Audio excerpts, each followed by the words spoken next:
Hey guys, tonight we're stepping softly into ancient Egypt. You're standing beneath a velvet black sky pricked with stars, the air still warm from a sun that seems never to quit. Sand shifts under your sandals, and the faint rush of the Nile makes a background hum, nature's white noise machine. The pyramids loom in the distance, but tonight we won't be climbing those impossible slopes or peeking into cursed tombs. No, tonight we're focusing on something much smaller, much sillier, and, oddly enough, much more human. We're talking about the invention of the very first breath mints. Yes, the people who wrapped their kings in gold and linen also cared deeply about garlic breath. You probably won't survive this desert heat without a water bottle, let alone fit in with the locals, but at least you'll know their secret trick to smelling socially acceptable. So, before you get comfortable, take a moment to like the video and subscribe, but only if you genuinely enjoy what I do here. And hey, drop your location and the time where you're watching, whether it's midnight in Minnesota or early morning in Mumbai.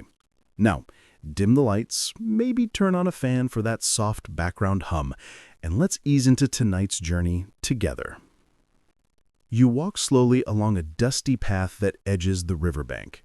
The smell of mud and reeds mixes with something spicier, cinnamon perhaps, though it feels out of place in the middle of a marsh. Ancient Egypt is a land of paradoxes. Stone tombs that will outlast empires, and yet daily worries that feel oddly modern. Picture a fisherman hauling in Nile perch. He's sweaty, his teeth not exactly dentist-approved, and when he goes to greet a priest, there's a social hurdle. No one likes the smell of fish breath, not even in 1500 BCE.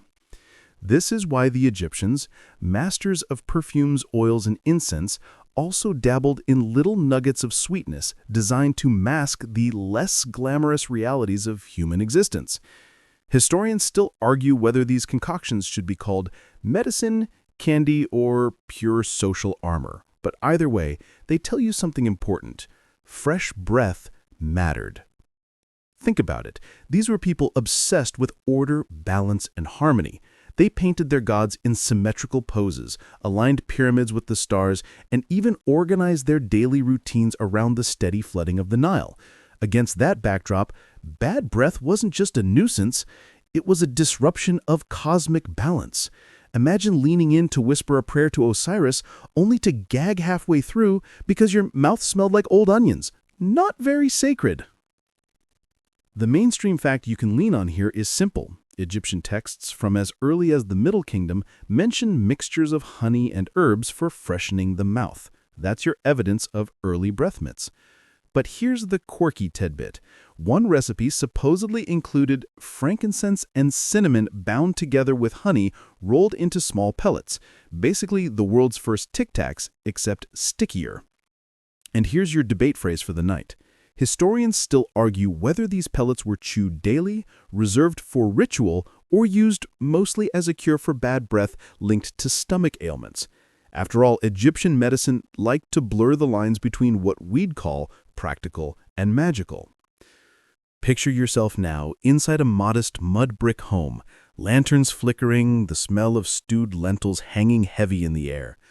A mother kneads dough for tomorrow's bread, her children squabbling over who gets the corner seat near the fire. And on the shelf in the corner, a tiny jar of sticky spheres. They're not snacks for kids, they're carefully rolled breath mints meant for father when he goes to the temple tomorrow. Practical, yes, but also a little ceremonial. You take one, cautiously. It's gritty, uneven, and tastes strange. Sweet, yes, thanks to honey. Spicy too. Cinnamon, if you're lucky enough to afford it, though more often it might be a local herb. And faintly smoky, because resins like frankincense don't exactly dissolve cleanly in your mouth. Modern gum might win on flavor, but these little nuggets were doing their job 4,000 years ago. And here's your first joke tonight. Imagine an ancient Egyptian chewing away awkwardly, trying to impress someone at a banquet when a resin chunk gets stuck between his teeth. Ancient problem? No floss. Modern solution? Still no one carries floss. The Nile drifts by, crocodiles lurking just beneath the surface. Somewhere upriver, traders are bringing cinnamon all the way from South Asia, proof that people will go to extraordinary lengths to not smell like yesterday's dinner. The world is wide, the desert's endless, and yet in the palm of your hand sits a tiny ball of honey and spice, a symbol of how deeply people have always cared about the small comforts. You close your eyes. The scent of incense wafts from a nearby temple, mingling with the minty spice aroma of those ancient pellets. Your breath feels fresher already, though it's probably just your imagination. Still, in the middle of a land obsessed with eternity, it's funny how much detail was lavished on something as fleeting as a single exhale. You're still lingering on the riverbank, but the night has deepened and the stars look sharper now, like someone polished the sky while you weren't looking. As you stroll toward the bustle of a nearby settlement, you start to notice how much emphasis people here place on presentation. Robes pressed as neatly as linen can allow, wigs carefully scented with oils, and, most importantly for our journey tonight, a rather invisible detail, their breath. You might think, really? Breath? Wasn't survival more pressing than smelling nice? But that's exactly where you'd be mistaken. For Egyptians, daily survival and spiritual survival were intertwined. To them, cleanliness and good smells weren't luxuries, they were moral duties, little markers of respect toward others and the gods. Step into a temple precinct and you'll see. Priests wash multiple times a day, shave their entire bodies to maintain ritual purity, and burn incense constantly. You're expected to bring offerings, bow deeply, and yes, speak your prayers. Imagine doing that while reeking of yesterday's onions and beer. Awkward. The mainstream historical fact here, Egyptian etiquette demanded freshness. In fact, in some inscriptions, sweet breath is described as a sign of favor from the gods themselves. It wasn't just about social life, it was practically a divine endorsement. Now, picture yourself wandering into the courtyard of a temple in Thebes. Torches flicker, priests glide about in white linen, and incense coils upward like silk ribbons into the sky. Everyone is speaking softly, reverently, and there you are, edging into the crowd. Someone turns to greet you. You can almost feel the tension because if your breath smells like last night's fish stew, you've ruined the atmosphere. Imagine walking into a yoga class today while holding a bag of fried onions. Same vibe. So you see, fresh breath wasn't just an afterthought, it was a requirement for ritual space, much like removing your shoes before entering certain sacred places today. The Egyptians, with their meticulous obsession for order, what they called ma'at, extended it to their mouths. Harmony had to flow from your words, your gestures, and, apparently, your exhalations. Here's your quirky tidbit. Some records suggest that Egyptians even considered bad breath a symptom of disharmony in the soul. Not just a dental problem, but a cosmic imbalance. So chewing one of those sticky pellets wasn't only about courtesy, it might have been about aligning yourself with the universe. You can laugh, but admit it, you've chewed gum before an odd job interview, not just to keep from offending, but because it made you feel more put together. Same principle, just a 4,000-year head start. Now, historians still argue whether mints were common among everyday farmers and fishermen, or reserved for elites attending temple rituals and court banquets. Was it something every household whipped up with honey and herbs, or a privilege of those who could afford imported spices like cinnamon? The papyri are frustratingly vague, leaving you to imagine both scenarios. A humble farmer sucking on a honey pellet before talking to the village headman, or a noblewoman casually popping one before dancing at a feast. And speaking of feasts, imagine the spread. Roasted goose, figs, beer brewed thick as porridge, onions piled high, garlic chopped into sauces. Delicious? Absolutely. But breath-wise, a disaster. The banquet hall is echoing with laughter, heart music trickles in from the corner, and everyone is leaning close to whisper juicy gossip about Pharaoh's latest decree. Without mints, the room would smell like a middle school cafeteria after taco day. Here's joke number 1 for this section. You picture yourself as the lone guest who forgot their breath mint, trying desperately to breathe only through your nose all night. Not exactly graceful. Joke number 2 sneaks in with the priests. Imagine one leaning close to bless you, muttering a sacred formula, only for you to catch a whiff of yesterday's garlic stew. Suddenly, the godly experience feels a little less divine. And joke number 3, fast forward to today, where even with toothpaste and mouthwash, people still keep mints handy before dates. Egyptians just got there first. They basically invented fresh breath insurance. The air in the temple grows heavier with incense, almost sweet enough to choke on. And you realize this was half the trick. Incense masked unpleasant smells everywhere, temples, homes, and tombs alike. But incense alone wasn't enough. That's why they turned to something portable, something you could tuck into a jar or slip into your hand before a meeting with someone important. And so as you wander out of the temple and back into the night, you understand. Breath wasn't just air here. It was life. It was spirit. And it was etiquette rolled into one. Sweeten your words, sweeten your breath. That was the Egyptian way. The path out of the temple leads you toward a quieter quarter of the city, where workshops huddled together like sleepy neighbors. You duck into one that smells unlike any other, a pungent cocktail of honey, resin, and something you can't quite place. Welcome to the Egyptian apothecary, or perhaps you might call it a kitchen of mysteries, where the earliest breath mints are being born. On the shelves are clay jars with faded markings, bundles of dried herbs tied with reed string, and bowls sticky with half-finished mixtures. You can almost hear the scrape of pestles grinding against stone, the low hum of workers chanting to keep rhythm. Tonight, you're about to meet the ingredients that made Egyptian mouths more tolerable. The mainstream historical fact is this. Surviving medical papyri describe recipes for freshening the mouth using honey mixed with fragrant spices and resins. Honey wasn't just for flavor, it was a preservative, sticky enough to bind everything together into chewable pellets. But here comes the quirky tidbit. One recipe suggests cinnamon, cardamom, and frankincense bound in honey. Sounds delicious, right? Except cinnamon and cardamom weren't local. They came from as far away as South or Southeast Asia, traveling through endless trade routes. In other words, the Egyptians' obsession with fresh breath may have sparked one of the earliest examples of long-distance grocery shopping. Now, historians still argue whether some of the more bizarre ingredients were actually used. Crocodile dung, for instance, shows up in lists of substances for cosmetics and even birth control. Some researchers wonder if it ever slipped into recipes for oral remedies, though others think that's just a scribal confusion. So, no, you're probably safe from dung-flavored Tic Tacs. Probably. Imagine the scene.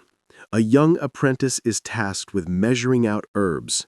He sneezes dramatically as the cinnamon dust tickles his nose, and his teacher scolds him, warning not to waste such precious spice. The boy mutters something under his breath, ironically needing a mint himself. The workshop buzzes with energy. A woman carefully warms honey over a small brazier until it loosens, golden and glossy, before pouring it into a stone mortar. She sprinkles in ground cardamom, adds a lump of frankincense resin, and begins to pound with steady rhythm. The mixture grows fragrant, filling the space with a sweetness that clings to your clothes. And here's your first joke of the night. Imagine this sticky paste ending up not in someone's mouth, but in their hair by accident. Congratulations, you've just invented the world's first accidental candy-scented gel. Now, think about how exotic this all felt in ancient times. Honey wasn't rare, but pairing it with imported spices was a luxury.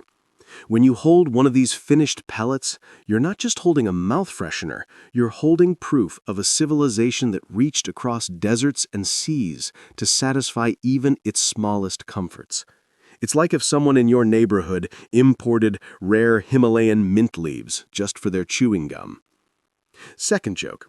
Somewhere, surely, a thrifty Egyptian grumbled, "Why waste precious cinnamon on your mouth when we could burn it for the gods?" Priorities are always up for debate.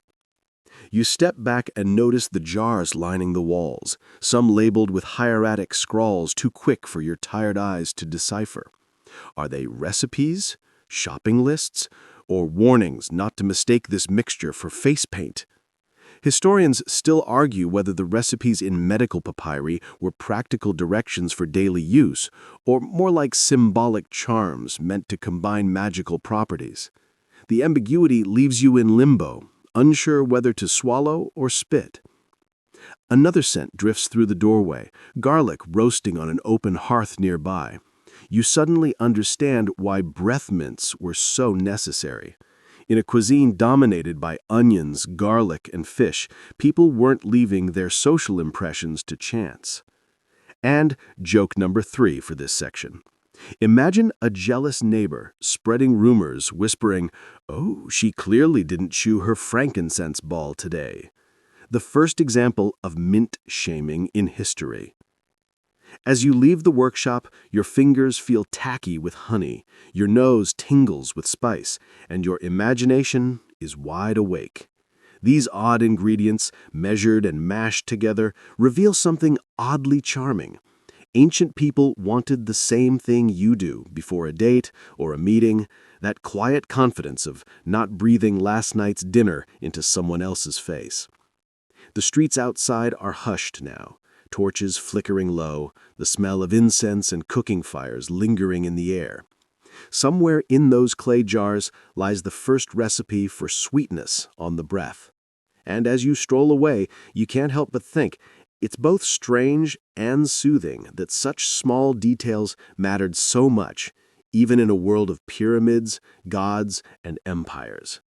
You wander deeper into the workshop district, the sound of pestles and grinding stones echoing faintly through the night.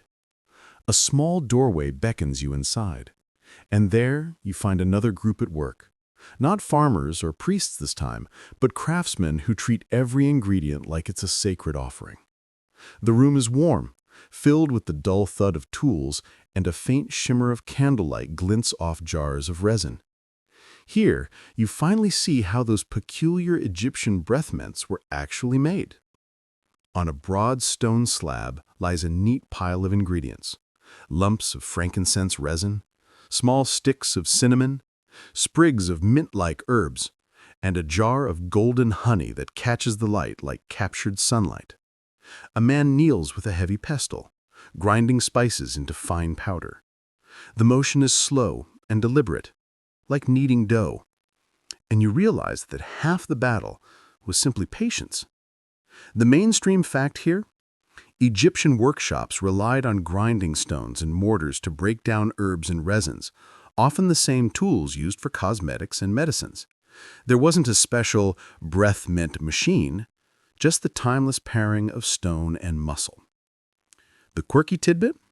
Some records suggest that frankincense was so tough it needed to be softened with wine or warmed over coals before pounding. You imagine the craftsman sipping a little on the side. Quality control, of course.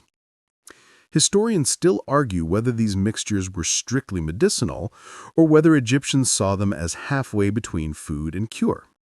Some papyri call them remedies for foul breath, while others list them under ritual offerings, suggesting that chewing them may have been a way to honor the gods as well as freshen the mouth. The line between snack and spell was blurry. Watch now as the honey is poured slowly into the stone bowl.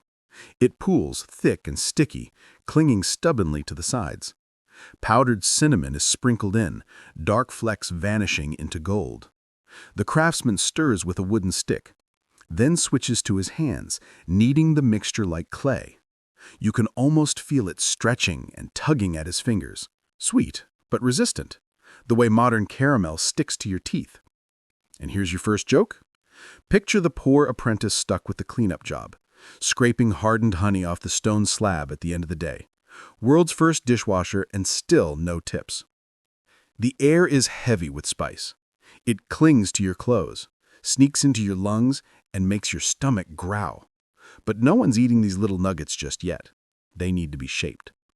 A line of apprentices begins rolling the sticky mixture into rough spheres, some large, some small, depending on the batch.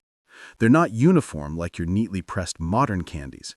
Each one is unique, a bit lopsided, almost charming in its imperfection. Second joke of the night? Imagine buying a bag of these at a marketplace, only to find that half are marble-sized, while the others look like squashed pancakes. Ancient Egyptian fun size, whether you wanted it or not. As the pellets dry on clay trays, you notice how carefully they're handled. They're set in rows, not unlike an army on parade, each ball destined for a mouth, a prayer, or perhaps a noble banquet. The longer they sit, the firmer they become, honey crystallizing just enough to keep them solid. But here's a curious thought. Did people actually chew these, or were they more like lozenges to suck slowly? Historians still argue over this detail, pointing out that resins don't exactly taste delightful when bitten into. Maybe Egyptians simply let the sweetness melt gradually, a slow release of honey and spice, as they whispered their words into sacred halls. Third joke of the night? Imagine someone getting impatient, biting down hard, and suddenly realizing they've just chipped a tooth on a resin chunk. Congratulations, you now need the world's first dentist. The workshop falls quiet as the trays are set aside, the mixture ready to harden overnight. Outside, the desert air cools, carrying the smell of honey and spice into the streets. Children peer in curious, but kept at bay. The pellets aren't for them, not yet. They belong to adults with rituals to uphold and reputations to maintain. You step outside, brushing sticky dust off your hands, and the sound of the Nile drifts back into your ears. Somewhere, in a small jar tucked onto a shelf, lies a batch of fresh breath mints cooling in the night. Tomorrow, they'll be tucked into pouches, carried into temples, and popped discreetly before greetings. And as you walk away, you realize something simple yet oddly profound. No matter how grand the empire, sometimes the real magic lies in the tiny details.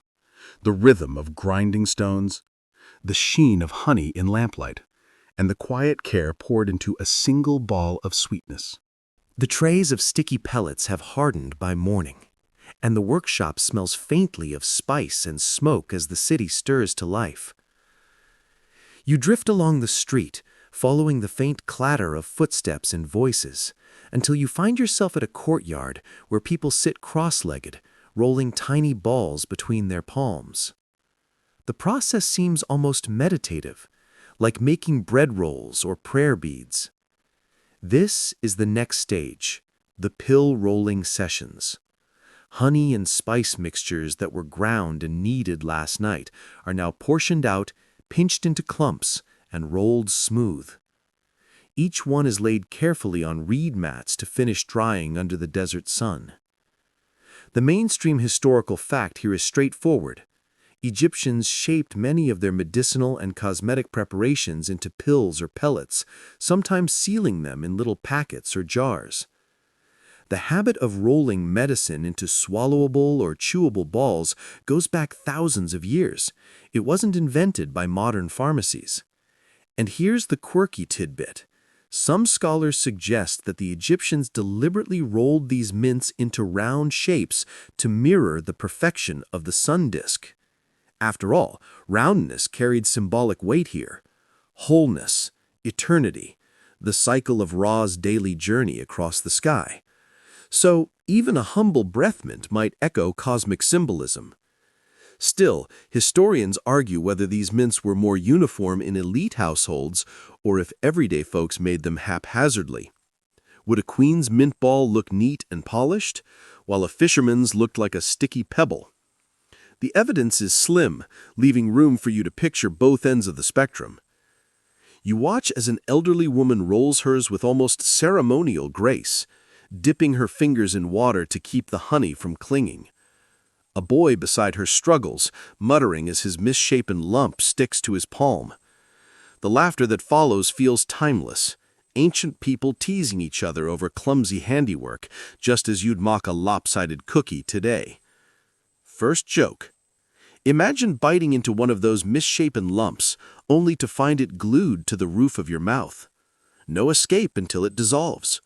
Congratulations! You've invented the world's first caramel disaster. The courtyard hums with chatter as neighbors stop by to collect a handful of pellets for the day. They tuck them into linen pouches, sometimes embroidered, sometimes plain. You notice how casually it happens, like someone today pocketing a stick of gum before heading out. There's no ceremony here, just quiet practicality. Second joke. You picture a harried father rushing out the door, realizing halfway down the street he's forgotten his mint pouch, and groaning, "Great, now everyone will know I had garlic for breakfast." The sun climbs higher, and the mats of drying pellets gleam faintly in the light. Some crack slightly, exposing gritty herbs inside, while others keep their sheen. Children eye them with curiosity, but adults shoo them away. These are not candy, they insist. Still, you can imagine a few kids sneaking a taste when no one's looking. And here's the third joke. One mischievous boy pops a pellet into his mouth, expecting sweetness, only to spit it out seconds later, sputtering at the overpowering resin flavor. Lesson learned: don't steal medicine disguised as candy. As you drift away from the courtyard, you notice the rhythm of life around you. Men haul baskets of fish from the Nile. Women trade onions and leeks at the market. Scribes carry scrolls to the temple. And somewhere in almost every pouch or pocket, a sticky little sphere waits, ready to rescue its owner from culinary regret. The act of rolling, drying, and pocketing these pellets seems simple, but to you it feels like a ritual of care, a way of preparing for the day ahead, like brushing teeth or brewing coffee. It's a moment of pause, a gesture towards social harmony, and a reminder that even empires were built one small sticky ball at a time. The courtyard fades behind you, the sound of rolling hands softening into the hum of daily life. The Nile glitters in the distance, carrying whispers of trade and travel. But for now, you hold in your palm a single honey spice pellet, round, imperfect, and oddly comforting. The morning sun has now brightened into midday, and you find yourself wandering toward the towering walls of a temple complex. The closer you get, the more you notice that temples aren't just religious spaces. They're also laboratories, clinics, and, in a sense, pharmacies of the ancient world. If you thought your local dentist's office smelled strongly of antiseptic, wait until you step into a room filled with incense, honey, and chalky powders. Inside, priests glide about in spotless white linen, their heads shaved smooth, their bodies washed several times a day in sacred pools. They aren't just spiritual leaders, they're also healers, surgeons, and yes, the closest thing Egyptians had to dentists. It's here you see the curious overlap, a priest chanting prayers while also handing out pellets for bad breath. Imagine your modern dentist reciting hymns while polishing your teeth. The mainstream historical fact is clear. In ancient Egypt, medical practice was closely tied to temple life. Priests studied medical papyri, memorized recipes, and dispensed remedies that blended science and magic. Dentistry was part of this world, with treatments ranging from drilling abscesses to prescribing mouth rinses made of natron and herbs. But here's the quirky tidbit. One ancient papyrus suggests using ground donkey hooves mixed with honey as a dental cure. Whether that was effective or just symbolic, you can only guess, but you probably wouldn't want to test it on your molars. And now the scholarly debate. Historians still argue whether priests genuinely understood the medical benefits of their remedies, or whether these treatments were seen mainly as charms backed by divine power. Was honey chosen because it's antibacterial, or because it was considered a sacred food of the gods? Probably both. You pause to watch a priest at work. He leans over a patient who looks distinctly uncomfortable, holding his jaw with one hand and groaning softly. The priest murmurs a prayer to Thoth, patron of wisdom, while smearing a paste of herbs and honey onto a cloth. The patient bites down, grimacing, while the priest assures him this will sweeten the mouth. You're not sure whether to call it medicine or a placebo, but the act itself carries weight, both spiritual and social. Here comes joke number 1. Imagine sitting in that chair, nervously waiting, only for the priest to tell you, "Don't worry, this might sting a little for the next 3 days." The temple smells rich, incense smoldering, oils warming, a faint tang of natron from the purification baths. To you, it's a blur of sweetness and smoke, but to Egyptians, this was order made tangible. Even bad breath was a kind of disorder, and a pellet of honey and spice could bring harmony back to right. Joke number 2, you think about modern dental drills and suddenly appreciate that, for all the pain, at least your dentist doesn't insist on shaving your entire body before an appointment. The priests keep careful records on scrolls, lists of ingredients, measurements, instructions. Some are practical, others bewildering. Was crocodile dung really prescribed for breath, or did some bored scribe slip in a prank to test his apprentice's patience? Historians still argue, but you can almost imagine a young trainee being dared, "Here, chew this for the gods." Joke number 3, imagine bragging at a banquet, "Yes, I'm blessed with divine favor and donkey hoof toothpaste." Not exactly a conversation starter. But beyond the jokes, you sense the seriousness of it all. To Egyptians, healing wasn't just about curing symptoms. It was about restoring balance, ma'at, between the body, the spirit, and the cosmos. A foul-smelling mouth wasn't just unpleasant. It might indicate decay, imbalance, or even divine displeasure. The priests were guardians of harmony, whether through chants or sticky pellets. As you step out of the temple, the light blinds you for a moment, and the clamor of the city comes rushing back. Children play in the dust, women carry jars of water balanced on their heads, and somewhere in the crowd a man discreetly pops a mint pellet before speaking with a scribe. The temple's quiet gravity lingers, though, the sense that even the smallest remedies carried a sacred echo. You take a slow breath, half expecting it to smell of honey and cinnamon, and smile at the thought. The priests might not have known about bacteria or cavities in the way modern science does, but they knew that sweetness and fragrance could ease discomfort, inspire confidence, and smooth social exchanges. And really, isn't that all most people still want from their dentists today?